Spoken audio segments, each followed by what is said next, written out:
Na aula de hoje vamos falar sobre os minerais secundários do solo. Os minerais secundários do solo são aqueles formados pela desintegração e alteração dos minerais primários através do intemperismo.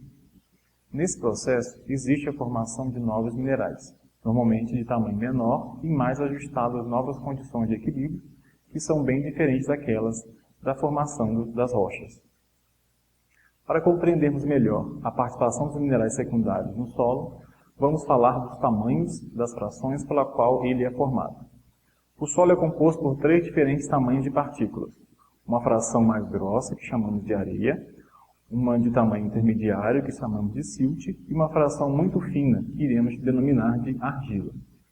Essa fração fina é constituída praticamente em sua totalidade pelos minerais secundários que iremos estudar hoje. A denominação minerais argilosos será a forma genérica de denominação dos minerais secundários silicatados e dos minerais secundários oxídicos de ferro e alumínio.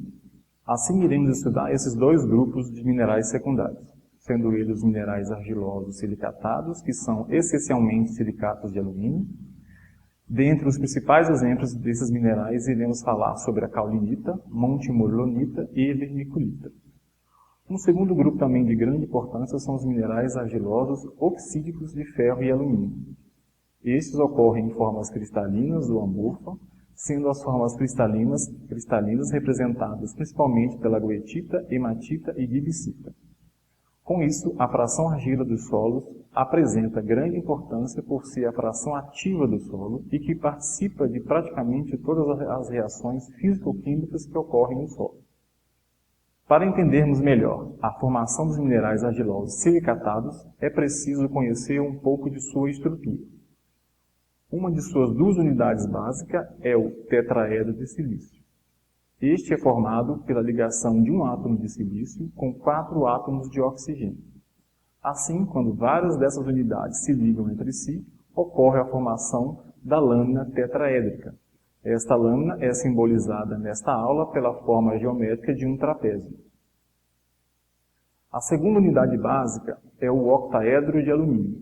Este é formado pela ligação de um átomo de alumínio com 6 átomos de oxigênio. Da mesma forma que os tetraedros de silício, os octaedros de alumínio se ligam formando uma lâmina. Esta chamaremos de lâmina octaédrica. Esta é simbolizada nesta aula pela forma geométrica de um retângulo. Como agora conhecemos as unidades básicas e as lâminas tetraédricas e octaédricas, podemos entender como é a formação dos minerais secundários silicatados. Estes são formados pela justaposição ou condensação desses 2 tipos de lâminas, ou seja, pela lâmina tetraédrica, simbolizada pelo trapézio, e pela lâmina octaédrica, simbolizada pelo retângulo. Agora iremos falar com mais detalhe dos 3 exemplos principais dos minerais secundários silicatados. Estes se diferenciam de acordo com o arranjo das lâminas tetraédricas e octaédricas. Começamos pelo mineral caulinita, que pertence ao grupo dos minerais silicatados 1:1. Este é chamado de mineral 1:1 porque são formados pelo empilhamento de uma lâmina tetraédrica de silício e uma lâmina de octaedro de alumínio, uma no topo da outra. A ligação entre essas 2 lâminas é uma ligação iônica entre o oxigênio apical da lâmina tetraédrica e o alumínio da lâmina octaédrica. As unidades 1:1 são seguras por pontes hidrogeniônicas entre os oxigênios da camada tetraédrica e hidroxilas da camada octaédrica. Essas pontes hidrogeniônicas promovem uma forte ligação entre as unidades 1:1, o que confere a esse tipo de mineral uma característica de não expansibilidade e também da inexistência de troca de materiais entre as unidades 1:1. A distância entre os planos atômicos que se repetem é de 0,72 nanômetros, e esta não se modifica sob tratamentos comuns, o que é importante na identificação desse mineral no solo. A fórmula ideal da caulinita é Al2Si2O5 ou água 4. É um mineral argiloso silicatato de ocorrência extremamente grande em solos brasileiros. Normalmente tem uma morfologia hexagonal, superfície específica bastante baixa, na faixa de 10 a 20 metros quadrados por grama, e uma CTC, que varia na faixa de 3 a 10 centimol de carga por quilograma. A CTC é altamente dependente do pH, o que parece mostrar que, predominantemente, as cargas da caulinita são desenvolvidas em função do pH, e não são o produto de substituições isomórficas na estrutura. Essas cargas se desenvolvem nas bordas quebradas do mineral. A caulinita é, em geral, uma argila de atividade bastante baixa, em termos de atividade coloidal. Assim, ela apresenta baixa plasticidade e pegajosidade e também baixa capacidade de expansão e contração. Um segundo grupo dos minerais silicatados são os minerais 2 para 1. Estes são formados pelo empilhamento de duas lâminas tetraédricas, fazendo um sanduíche com a lâmina octaédrica. As ligações dentro das unidades 2 para 1, que mantêm as lâminas juntas, são ligações iônicas dos oxigênios apicais ligados ao silício dos tetraedros com alumínio da lâmina dos octaedros, como nas unidades 1 para 1. Dentro do grupo dos minerais 2 para 1, existem outras duas divisões. O grupo das esmectitas, representada pelo mineral monte-morilonita, e o grupo das vermiculitas. Vamos estudá-los separadamente para entendermos suas diferenças e semelhanças. A monte-morilonita, representante do grupo das esmectitas, como comentamos, são formadas pelo empilhamento de duas lâminas tetraédricas, fazendo um sanduíche com a lâmina octaédrica. As unidades estruturais 2 para 1 não têm a presença das pontes hidrogeniônicas entre elas ou apresentarem planos de oxigênio entre uma unidade cristalográfica e outra. E por isso mesmo elas são expansíveis, ou seja, a distância entre elas não é fixa. Desta forma, podemos denominar a monte-morilonita como um mineral muito expansível e as vermiculitas como um mineral moderadamente expansível, como veremos na sequência. Esta expansividade é devido à entrada de água e íon entre as unidades 2 para 1, causando um distanciamento entre as lâminas. Os principais minerais 2 para 1 apresentam cargas elétricas de superfície que são originárias, principalmente de substituições isomórficas nas camadas tetraédricas ou octaédricas. As esmectitas, que têm a monte-morilonita como principal exemplo, têm suas cargas desenvolvidas a partir de substituições isomórficas, principalmente na lâmina octaédrica. Nessa camada, o magnésio substitui isomorficamente o alumínio e causa um desbalanço de carga, o que possibilita a atração de cátions para neutralizar a carga desenvolvida. Entretanto, quando comparada com a vermiculita, um outro mineral 2 para 1, a monte-morilonita tem baixa densidade de cargas na superfície entre as unidades cristalográficas. Assim, a força de atração entre os planos basais permite que, além dos cátions, a água e outras substâncias penetrem e provoquem uma grande expansão do material. Devido à expansão das lâminas, a monte-morilonita apresenta uma alta superfície específica na faixa de 600 a 800 metros quadrados por grama, na maioria, devido às superfícies internas. A CTC varia na faixa de 80 a 120 centimol de carga por quilograma e é praticamente independente do pH, ou seja, a maioria das cargas é originária da substituição isomórfica, carga permanente.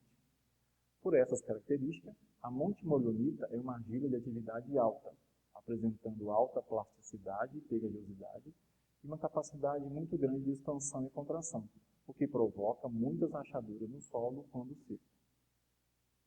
Igualmente à monte-morilonita, a vermiculita é formada pelo empilhamento de duas lâminas tetraédricas, fazendo um sanduíche com a lâmina octaédrica.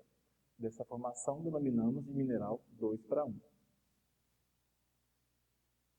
Em comparação com a monte-morilonita, a vermiculita sofre uma menor expansão entre suas unidades cristalográficas pela entrada de água e ânion. Por essa menor expansão, denominamos de um mineral moderadamente expansível, uma vez que a monte-morilonita pode se expandir até um valor de 1,8 nanômetros, enquanto a vermiculita pode chegar até a 1,4 nanômetros. Na vermiculita, a carga líquida negativa da estrutura é produto da substituição do silício pelo alumínio na camada de tetraedros e essa é uma alta carga. Essas cargas são neutralizadas pelos cátions que estão entre as camadas em conjunto com as moléculas de água. Devido à densidade de carga, a vermiculita não se expande à vontade e é chamada de mineral de expansibilidade limitada, como discutimos anteriormente. A vermiculita é também argila de alta atividade, apresentando uma CTC de 100 a 160 centimol de cargas por quilograma, que é maior que da montinolita, pela densidade de cargas maior. A superfície específica é semelhante à da montimolionita, na faixa de 600 a 800 metros quadrados por grama. Essa informação de que a montimolionita e a vermiculita são minerais expansíveis é facilmente observada no campo ao nos depararmos com rachaduras no solo. Essas rachaduras aparecem quando o solo seca e a água que estava entre as lâminas desses minerais, provocando a expansão, é retirada. Com isso, ocorre uma contração e é possível observar rachaduras no solo.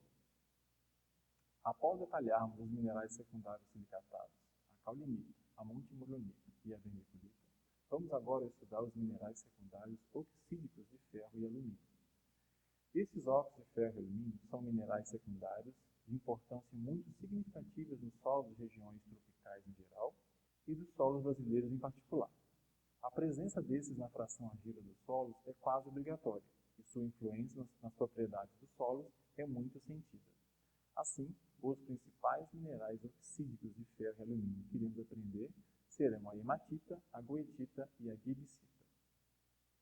O que faz os óxidos de ferro importantes como indicadores de pedrogênese não é apenas a sua presença, mas também a forma mineral presente e as suas características. Assim, mesmo em concentrações baixas no solo, os óxidos de ferro têm alto poder pigmentante e influem na coloração do solo de maneira bem nítida. As cores vermelhas, impressas pela hematita, as amarelas, características da goethita, e as intermediárias entre as duas, derivadas da atuação conjunta da hematita e da goethita, que são típicas na maioria dos solos brasileiros, expressam bem essas afirmativas. Particularmente, a hematita tem o mais alto poder pigmentante, como se pode deduzir pelas informações de campo, que demonstram que solos amarelos normalmente não contêm nenhuma hematita, ao passo que solos vermelhos, ainda de coloração intensa, geralmente possuem alguma goethita. Geralmente, os óxidos de ferro têm superfície específica alta e, devido à sua natureza química, podem absorver ânions e cátions. Ânions como fosfato, o que os torna de importância agrícola grande, e cátions como os principais metais pesados, o que os torna importante em estudos de proteção ao meio ambiente. Alguns óxidos de ferro podem ter estruturalmente elementos como cobre, zinco, vanádio, cromo, cobre, cobalto e níquel. Alguns desses elementos são nutrientes essenciais às plantas e podem ser lentamente liberados na solução dos solos. Assim, uma vez que os solos tropicais têm uma tendência ao acúmulo residual de óxidos, os minerais oxídicos influenciam sobremaneira as propriedades dos solos brasileiros. Os óxidos de alumínio são também importantes minerais secundários nos solos brasileiros. Eles podem estar presentes em solos jovens, como produto do intemperismo intenso e rápido de minerais primários em rochas aluminosas, ou o mais usual é que os óxidos de alumínio predominem em solos que já perderam, por lixiviação, quase todos os seus constituintes. Apesar de existirem vários óxidos de alumínio, apenas um deles é importante nos solos, que é o mineral chamado gibsita. É constituído de alumínio e hidroxila e tem como forma a LOH3. Assim, nossa aula termina aqui. Bons estudos!